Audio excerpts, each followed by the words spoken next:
दोस्तों आज इस वीडियो में मैं आपको बताने वाला हूं इजराइल की नई ताकत और आपकी जनरल नॉलेज अपग्रेड करते रहेंगे। जंग के इस माहौल में जहां हर जगह जंग चल रही है, आपको पता है हथियार ऐसे में सबसे ज़्यादा ज़रूरी होते हैं और हथियारों से ज़्यादा एयर डिफेंस सिस्टम ज़रूरी होता है दोस्तों, ताकि दुश्मन के हथियार, दुश्मन के हमले और दुश्मन की मिसाइल, दुश्मन का ड्रोन रोका जा सके। अब तक इजराइल के आयरन डोम के बारे में पूरी दुनिया को अच्छे से पता चल चुका है। Every time Israel is attacked, you hear about the Iron Dome, the impenetrable shield. Iron Dome. Iron Dome. Iron Dome. Iron Dome. Iron Dome, it's very effective. It hits many of the incoming missiles that have been fired at Israel. हालांकि अब Israel के वो iron डोम Hezbollah और फिलिस्तीनी fighter के आगे fail हुए हैं और ईरान के हमलों में भी अब वो जो जलवा था आयरन डोम का खत्म हो चुका है। ऐसे में इजराइल को जरूरत थी एक ऐसे हथियार की जो आयरन डोम की तरह हो लेकिन सस्ता हो, क्योंकि आयरन डोम की सबसे बुरी चीज ये थी कि आयरन डोम काफी महंगा पड़ता था। आयरन डोम एक वक्त में एक मिसाइल फायर करता है जिसकी कीमत 30 से 40 लाख पड़ती है। ऐसे में अगर 20-30 हज़ार का सस्ता ड्रोन भी सामने से आ रहा होता है, उसको रोकने के लिए इजराइल 30 लाख का मिसाइल दागे तो ये तो बेवकूफ़ी है। आयरन डोम काफ़ी महंगा इजराइल को पड़ रहा था, जिसके चलते हुए अब इजराइल को एक ऐसा हथियार चाहिए था जो फायर अगर हो उसका तो महंगा ना पड़े, बिल्कुल फ्री पड़े। मतलब ऐसा हथियार हो जो सस्ता पड़े, उसका मेंटेनेंस हल्का हो, ज़्यादा पैसा खर्च ना हो।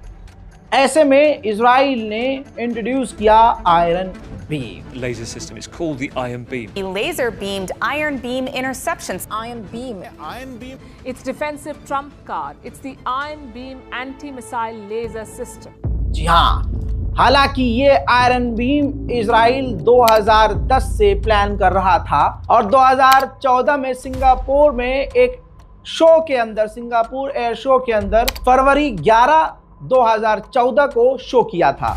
आइए दोस्तों, अब ये जो आयरन बीम है इजराइल ने बनाकर तैयार कर लिया है और इस आयरन बीम को 2025 में इजराइल तैनात भी कर देगा। तो आइए क्यों ना हम पहले से इस आयरन बीम के बारे में जान लें। दोस्तों इस वीडियो के आखिर में आपसे सवाल भी पूछूंगा और जो सबसे पहले जवाब देगा उसको मिलेगा इनाम।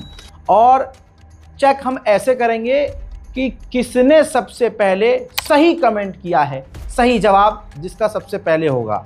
हमें पता है कई लोग सही जवाब देंगे, लेकिन हम कमेंट किसने सबसे पहले किया सही जवाब वाला, हम उस हिसाब से उसको इनाम देंगे। तो चलिए शुरू करते हैं। दोस्तों ये है आयरन बीम, जो कि एक लाइट शील्ड की तरह है, एक लेज़र की तरह है। यानी सामने से आने वाले किसी भी हथियार को, मिसाइल को, ड्रोन को रोकने के लिए ये लेज़र छोड़ता है, जिसको बनाया गया है इजराइल की ही कंपनी के द्वारा। दोस्तों 1 लाख वॉट की ये गर्मी पैदा करके लेज़र छोड़ता है, जिससे सामने से आने वाले किसी भी दुश्मन के उड़ती हुई चीज़ को ये गर्मी से पिघलाकर उसे वहीं फोड़ देता है। दोस्तों ये काम इस तरह से करता है कि ये पहले डिटेक्ट करता है, इसका रडार सिस्टम अलग है। रडार बताता है, सिस्टम इसको कमांड देता है कि इस डायरेक्शन से इतनी दूरी पर कुछ उड़ती हुई चीज़ आ रही है। फिर ये लेज़र जो मशीन है ये अपने अंदर गर्मी पैदा करती है 1 लाख मेगावाट की, और फिर डायरेक्ट इसके लिंक में इसकी रेंज है 10 किलोमीटर। 10 किलोमीटर के दायरे में सामने से जब कोई दुश्मन का ड्रोन या मिसाइल आता है तो ये गर्मी इकट्ठा करती है, एनर्जी इकट्ठा करती है लेज़र मशीन, और ये आयरन बीम फिर अचानक से लेज़र छोड़ती है। और डायरेक्ट इसमें ये सीन है कि सामने से जो दुश्मन का ऑब्जेक्ट है वो और लेज़र बिल्कुल आमने सामने होना चाहिए। लेज़र कोई घूम के नहीं जाएगी, लेज़र जाएगी सीधी, और ये लेज़र ज़्यादातर दिखेगी भी नहीं, क्योंकि ये सिर्फ गर्मी पैदा करती है सामने एकदम से। जैसे कोई चीज़ सामने से आ रही है, फॉर एग्जांपल और आसान कर देता हूँ, जैसे आपके घर में बल्ब लगा हुआ है, उस बल्ब से जैसे मरकरी होता है, तो मरकरी जो होगी उसके आगे आप ज़्यादा देर तक खड़े नहीं रह पाएंगे। अगर मरकरी मैं आपके यहाँ लगा दूँ आँख पे, बिल्कुल चेहरे के पास, तो आपका मुंह कुछ देर बाद जलने लगेगा। इसी तरह की खतरनाक गर्मी पैदा करके आने वाले इनकमिंग ऑब्जेक्ट पे वो गर्मी पैदा करता है, जिससे उसके अंदर का विस्फोटक फट जाता है और दुश्मन का हथियार वहीं डिस्ट्रॉय हो जाता है। इस सिस्टम पर इस तरीके से इजराइल का ये आयरन बीम काम करता है।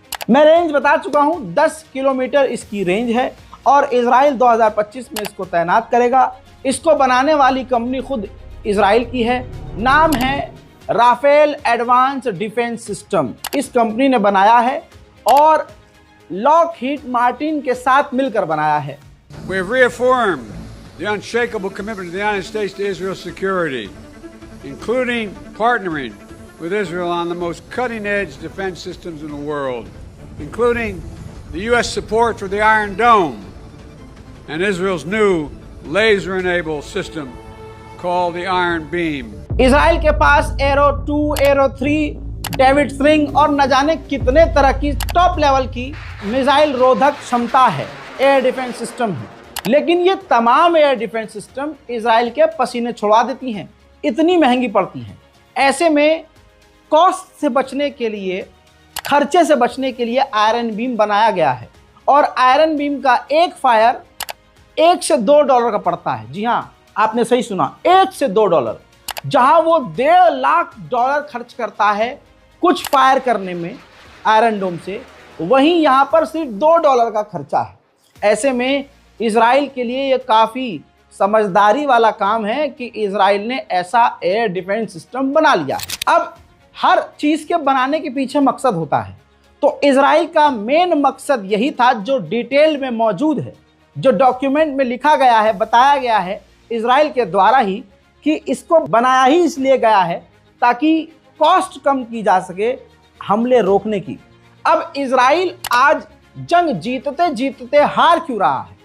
क्योंकि सस्ती और बेकार ड्रोन को रोकने के लिए भी वो अपने महंगे महंगे एयर डिफेंस सिस्टम पर पैसा खर्च कर रहा है, जिसकी वजह से इजराइल कंगाल हो रहा है और इजराइल को ये जंग भारी पड़ रही है। 2025 में आयरन बीम तैनात कर दिया जाएगा। इसी महीने इजराइल ने ऐलान किया है कि $500 मिलियन हम और खर्चा कर रहे हैं आयरन बीम प्रोजेक्ट पर, ताकि जल्दी से जल्दी ज़्यादा से ज़्यादा आयरन बीम बनाया जाए और तैनात कर दिया जाए।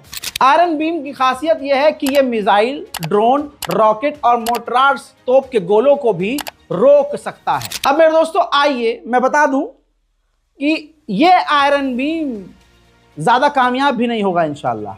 इसकी कमियां मैं निकाल के लाया हूं और आप चेक कर लीजिएगा किसी से कि बिल्कुल सटीक जानकारी दे रहा हूं। पहली बात, जो इजराइल का एयर डिफेंस सिस्टम है जितने भी, वो गाइडेड मिसाइल दागते हैं। फॉर एग्जांपल, सामने से मिसाइल आ रही है और वो मिसाइल घूमती भी आ रही है, वो भी गाइडेड है। तो ये जो आयरन डोम से मिसाइल निकलती है ये भी गाइडेड होती है, ये भी उसको ट्रैक करती है और जाके उससे लड़कर उसको तबाह करती है। यहां पर क्या सिस्टम है आयरन बीम का? नहीं, आयरन बीम से जो लेजर निकलेगी वो सीधी निकलेगी, वो घूमेगी नहीं, ऊपर नीचे नहीं, वो डायरेक्ट जाएगी। तो सामने से अगर कोई घूमती फिरती मिसाइल आएगी तो आयरन बीम उसको हिट नहीं कर पाएगा, पहली बात। और आयरन बीम की जो रेंज है वो सिर्फ 10 किलोमीटर है, जो काफी कम है। अब आयरन बीम की सबसे बड़ी कमी यह है कि आयरन बीम बरसात के मौसम में काम नहीं करेगा। जब वातावरण में नमी होगी काम नहीं करेगा, बारिश में काम नहीं करेगा, तूफान में काम नहीं करेगा, आंधी में काम नहीं करेगा।